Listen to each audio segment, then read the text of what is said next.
Nilaglag na mga kababayan ni Senator Bato, si Pacquiao.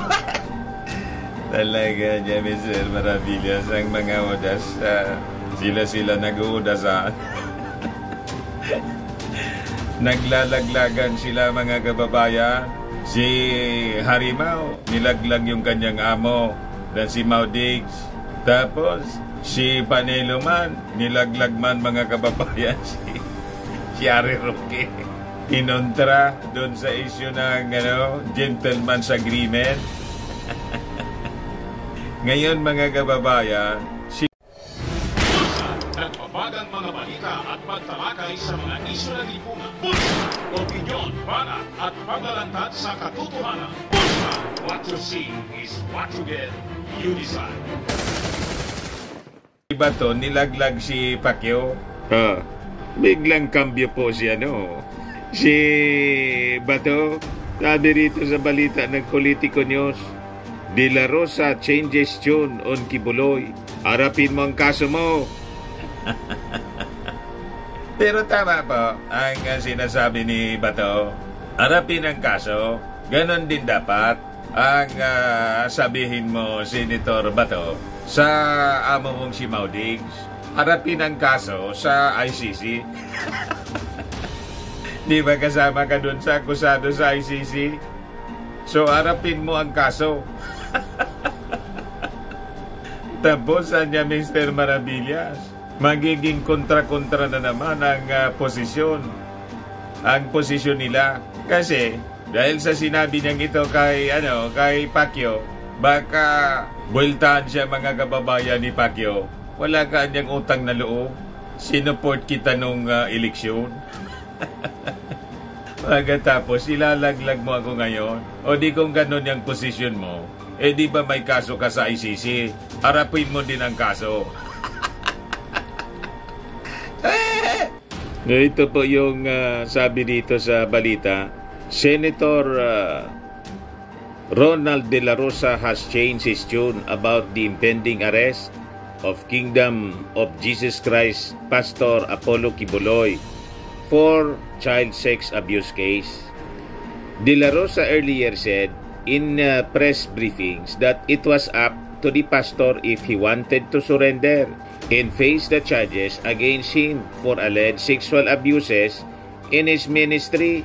Pero ngayon, sa interview kahapon mga kababayan sa DWIC, De La Rosa said it is time for the pastor to face the music and surrender himself to authorities. Di ba, mga kababayan? Pero tama po itong advice ni Bato. Yun man talaga po yung dapat na gawin. And I think, tulad po ni General Bantag, pareha sila general, ganon din dapat ang advice ni Bato. Face the music. Ang problema niya, Mr. Maravillas, yung sinasabi mo, face the music din. Kay Mau Diggs at sa kanya mismo. Doon sa kaso nila sa ICC. So sabi po ni Bato, Kibuloy should respect the Davao Regional Trial Court Branch 12. Judge Dante Baguio's order for his arrest to face the charges. Wala naman tayong ma-advise kundi arapin niya yung kinakaarap niyang kaso and let the wheels of justice roll. Mayroon tayong hustisya, sana harapin niya para matapos na yung gulo na yan. He has no choice. Ganon nga po, pati doon sa Senado, may pending arrest order din siya doon. Pati doon sa pati sa Kongreso, ganon naman talaga mga kababayan. Yun ang advice ng ating Pangulong Bongbong Marcos sa kanya. Wala pa itong warrant of arrest sa korte.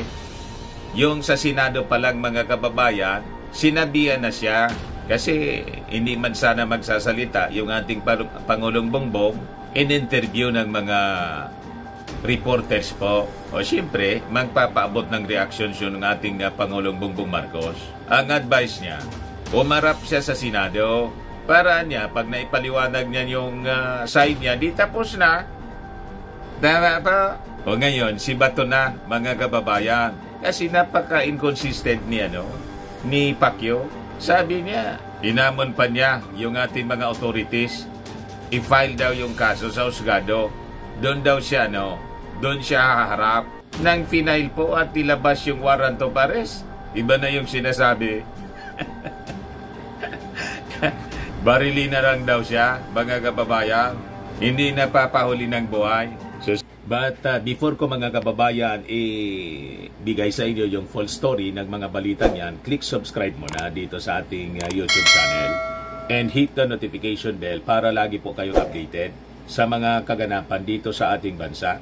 Like and share na rin po ninyo ng ating video at huwag na rin po ninyo na skip yung ating mga commercial ads para tuloy-tuloy lang ang pag-unlad ng bagong Pilipinas.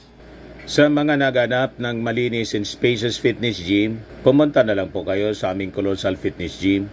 We also offer Grab car rental with our brand new 2023 model ng Toyota Innova. We also accept booking for those who are planning to travel via PAL, Cebu Pacific and other airline companies, local and international, and Meralco Bills, Aleco Bills, PLDT, etc. Ang Colossal Fitness Gym is located at 3rd floor Security Bank Building, Lanco Business Park, Legazpi City, Albay. For inquiries, look for Gilon Maravillas. Contact number 0966-802-0949. Lagi na pong matao sa amin. Na-set up na rin yung aming mga bagong gym equipments.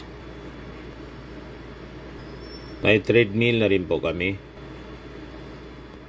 Ito naman po yung bago naming product na binibenta online. Eye Glow Serum, whitening po siya. Tingnan ninyo yung epekto sa aking anak na architect before and now. Yung mga inquiries po ninyo, dumiretso na lang kayo sa kanyang Facebook account, Riz Maravillas. Ito naman po, Firmax Firming and Lifting Cream, pinapahid po sa mga pulses and affected area. Mainam po siya sa mga pains, mga paninigas na mga kaso-kasuan. Pinapahid-pahid lang po siya sa mga pulses. Ito naman po, Automax Radiant Serum. Sa mukha naman yung application. Anti-aging po siya.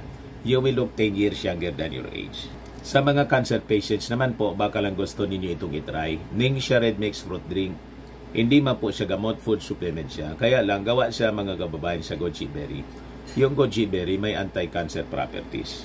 Yung mga inquiries po ninyo, dumiretso na lang kayo sa aming messenger sa Facebook para masagot namin agad. Ayos pa? Ayos na ayos niya, Mr. Maravillas. Sabi po ni De La Rosa, Kibuloy should cooperate with authorities who are only implementing the law in hunting him down to serve out the arrest warrant. You cannot evade the long arm of the law. Hahanapin ka talaga, lalo na may standing warrant of arrest siya. Kapag talagang hinahanap ka, liliit na talaga ang mundo mo. Sana harapin na lang niya para maharap niya sa proper forum yung mga issues laban sa kanya. Dagdag mga kababayan ni Senator Bato, Mr. Maravillas niya, may-ari si Pacquiao ng mundo. Paanong liliit yung mundo? Siya yung may-ari ng mundo. Pag-ari niya daw yung sanlibutan. Yan kasi naniwala po sa kanyang mga gawa-gawang kwento. Ngayon, maiba tayo ng kwento mga kababayan. Ito yung grupo ni Harimau. May post na naman po si Harimau. DDS, Defend the Flag. Transparency, Peace, and Security, Dumaguete. May meeting siguro doon si Harimau. Lord, heal our land. Ginagamit pa ninyo yung salita ng ating Panginoon. May pa-heal our land pa kayo. Ang hingi ninyo, healing ng inyong mga tupak. Di ba? Ang prayer ninyo dapat, healing para sa inyong pag-iisip. Kasi yung mga pag-iisip po ninyo, baliktad.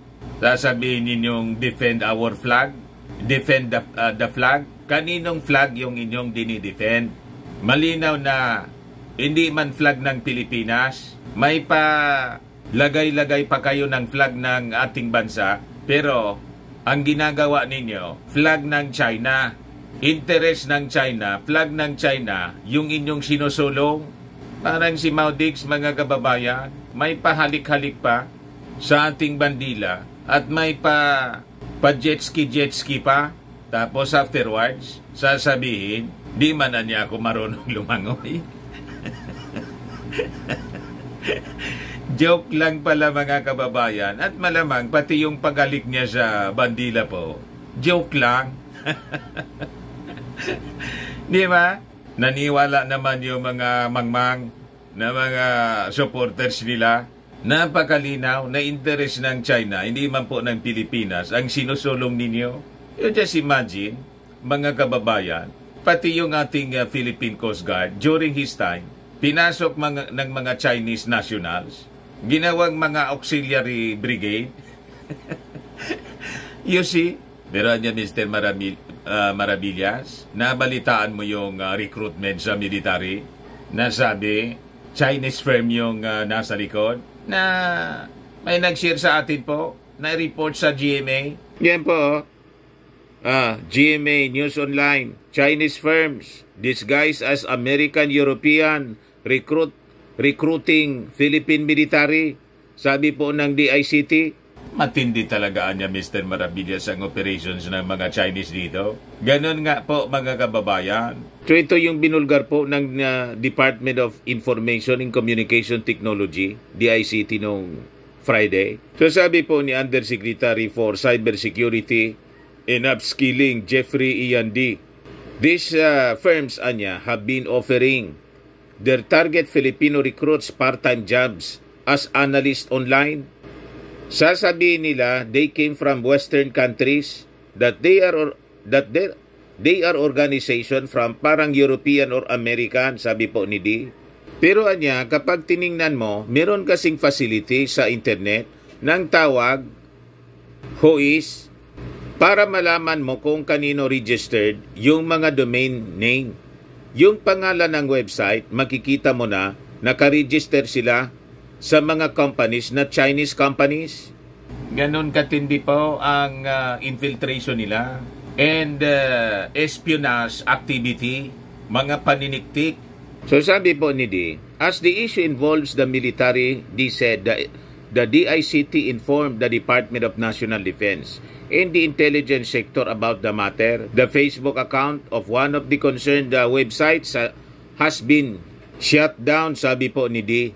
The DICT has yet to contact the Chinese companies involved. Ang advice na lang namin siguro, siyempre mag-ingat na lang din yung ating mga military personnel na pwedeng masilaw na mag-apply. Ganon kaseryoso, mga kababayan, ang pangingialam sa atin. Gustong i-infiltrate pati yung ating military.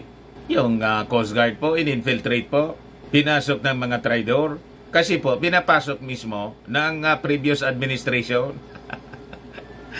Panahon po ni Maudix. So yun man lang po, mga kababayan. Ingat-ingat na lang po tayo. Buti na lang vigilant yung ating mga authorities, including yung mga taga DICT. Ako po si Dante Maravillas. Bye-bye po. God bless.